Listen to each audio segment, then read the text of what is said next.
آپ سن رہے ہیں کتاب کہانی۔ آج پھر ہم آپ کے لیے ایک دلچسپ سفر کا آغاز کر رہے ہیں۔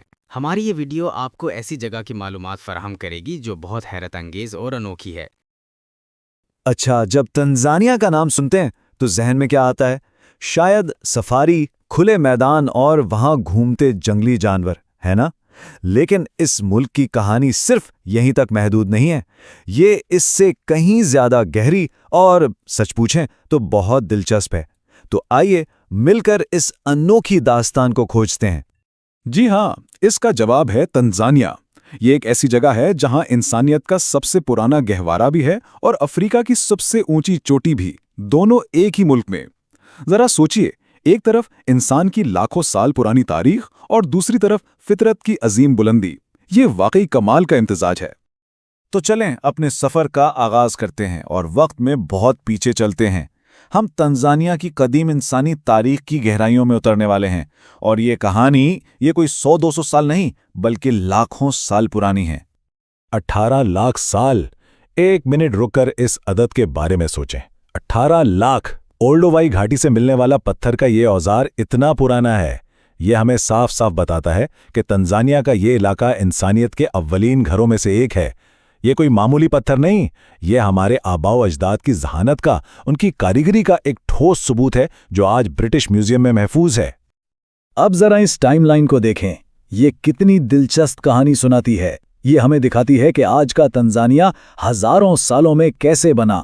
یہ مختلف لوگوں کی ہجرت کی لہروں کا نتیجہ ہے۔ دیکھیں، شمال سے کسان آئے، پھر سوڈان ایتھیوپیا کی سرحد سے کچھ اور گروہ پہنچے، مغربی افریقہ سے وہ لوگ آئے جو لوہا بنانا جانتے تھے، اور پھر جنوبی سوڈان سے مسائی جیسے لوگ آئے۔ ہر گروہ اپنے ساتھ اپنی زبان، اپنی ٹیکنالوجی اور اپنی روایات لایا، اور ان سب کے ملنے سے ہی آج کے تنزانیہ کا وہ خوبصورت ثقافتی موزیک بنا ہے جس کی ہم بات کر رہے ہیں۔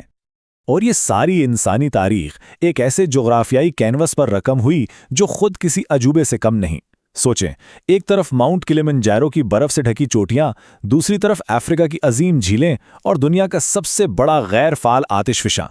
یعنی جتنے متنوع یہاں کے لوگ ہیں، اتنی ہی متنوع اور شاندار یہ سرزمین خود بھی ہے۔ اچھا، تو یہ تو تھی قدیم تاریخ کی بات۔ اب ہم وقت میں ایک لمبی چھلانگ لگاتے ہیں اور ایک بالکل مختلف دور میں داخل ہوتے ہیں۔ آئیے اب یہ دیکھتے ہیں کہ جدید تنزانیہ کی ریاست کیسے بنی اور اس کی بنیاد میں کون سا انوکھا سیاسی اتحاد تھا۔ اور اس کی کہانی کا سب سے بڑا اشارہ تو خود اس کے نام میں چھپا ہے، تنزانیہ۔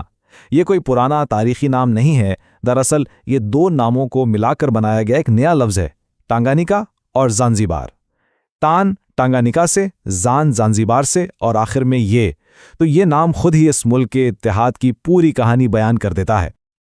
اور کمال کی بات یہ ہے کہ یہ سب کچھ بہت ہی تیزی سے ہوا۔ ذرا ترتیب دیکھیں، 1961 میں ٹانگانیکا آزاد ہوا۔ ٹھیک 2 سال بعد 1963 میں زانزیبار کو برطانیہ سے آزادی ملی، اور پھر چند ہی مہینوں کے اندر اپریل 1964 میں ان دونوں خود مختار ریاستوں نے مل کر ایک متحدہ جمہوریہ بنا لی۔ 3 سال سے بھی کم وقت میں 2 الگ ملکوں کا ایک ہو جانا، یہ افریقی تاریخ میں اتحاد کی ایک واقعی غیر معمولی مثال ہے۔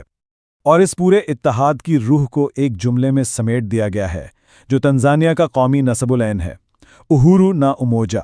سواحلی زبان کے ان الفاظ کا مطلب ہے آزادی اور اتحاد، اور یہ صرف ایک نعرہ نہیں ہے بلکہ یہ وہ 2 ستون ہیں جن پر اس نئی قوم کی بنیاد رکھی گئی اور جو آج بھی اس کی رہنمائی کرتے ہیں۔